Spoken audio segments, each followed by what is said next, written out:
Hi, I'm Bridget, and welcome to my kitchen where I help busy families eat well with wholesome and delicious recipes.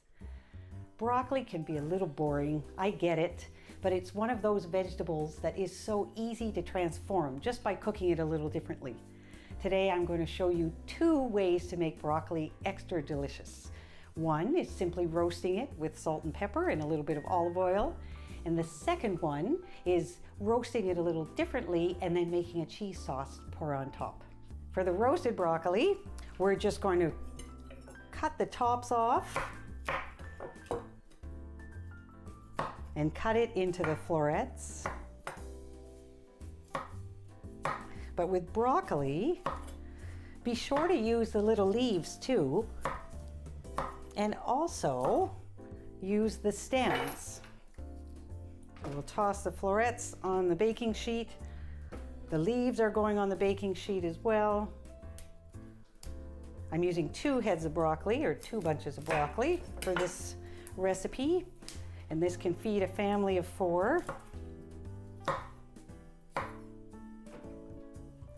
You can decide how large or small you want your florets to be, and it just impacts the cooking time. But the broccoli does shrink as it cooks, so you don't want the florets to be too small. Now, to be able to use the stems, I just cut the bottom part off, and then I'll just peel them with a vegetable peeler. I hate to waste the stems since they are a big part of each bunch of broccoli that you buy. I'm peeling them because the outer skin can be a little tough. So once they're peeled, I'm just going to cut them on an angle into little discs.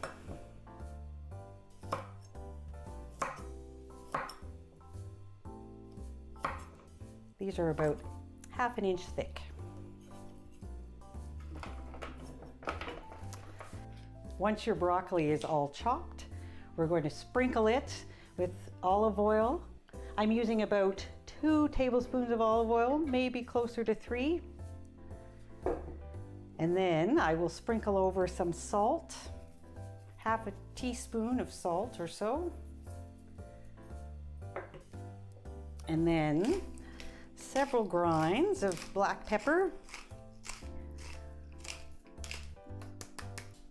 I'm going to toss it around a little bit just to make sure it's well coated. We're going to bake this at 375 degrees for about 25 minutes. The actual time the broccoli takes to cook will depend on how large your broccoli pieces are. We'll start testing our broccoli at about the 20-minute mark.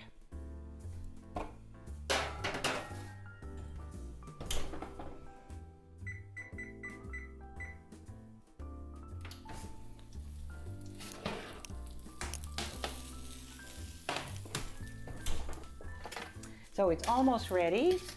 I'm just going to toss it around a little bit. Yep, still a little firm.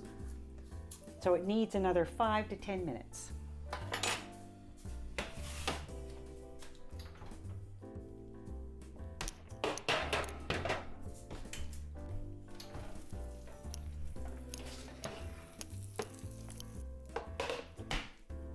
Our roasted broccoli is ready. It's caramelized, it's crispy and delicious.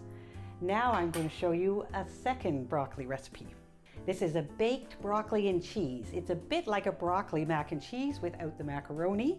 We're just going to bake the broccoli in a baking dish so it won't get as crispy as it did when we baked it on the baking sheet. So as we did with the earlier recipe, we'll just cut the broccoli into florets. The cheese sauce that we're making will give us more than enough sauce for 3 crowns of broccoli.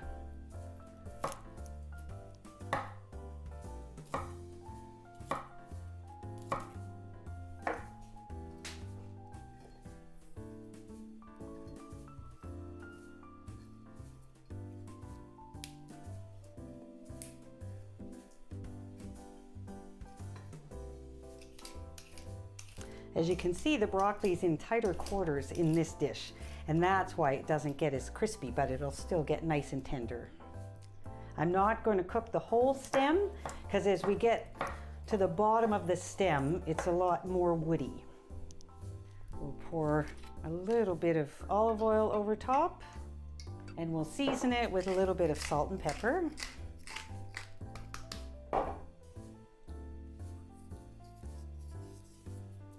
And we'll bake it at 375 degrees for about 25 minutes.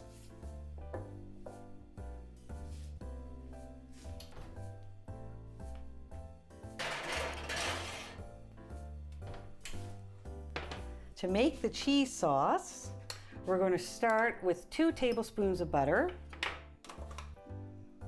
In a medium pot, we'll let that melt. The butter has melted, so I am going to whisk in 2 tablespoons of flour. And when all the lumps are gone, we'll just let it cook for about 30 seconds. Now I'm going to add, this is about 1/8 of a teaspoon of onion powder. I'm going to add 1/2 teaspoon of dry mustard. You could use Dijon mustard if you want it.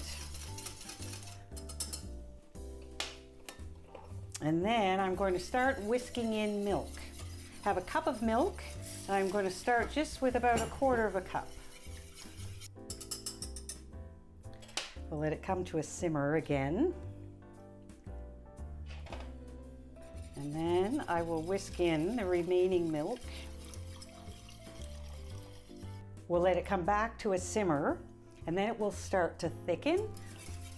So I'll stir it as it's getting thicker, and from there I'll be able to judge when it's time to add the cheese. This is starting to thicken. So I've turned the heat down a little bit, and I'm going to add 2 tablespoons of white wine and a teaspoon of Worcestershire sauce. I'll just whisk those in.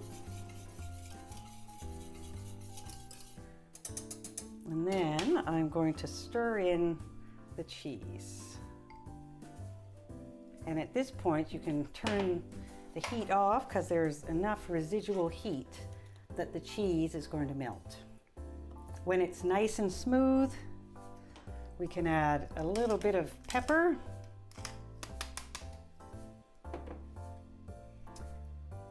I'm going to take it off the heat and we'll check on our broccoli.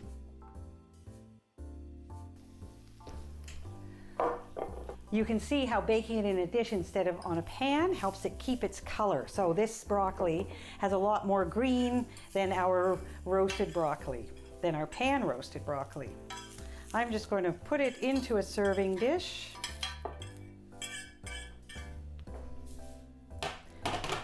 And then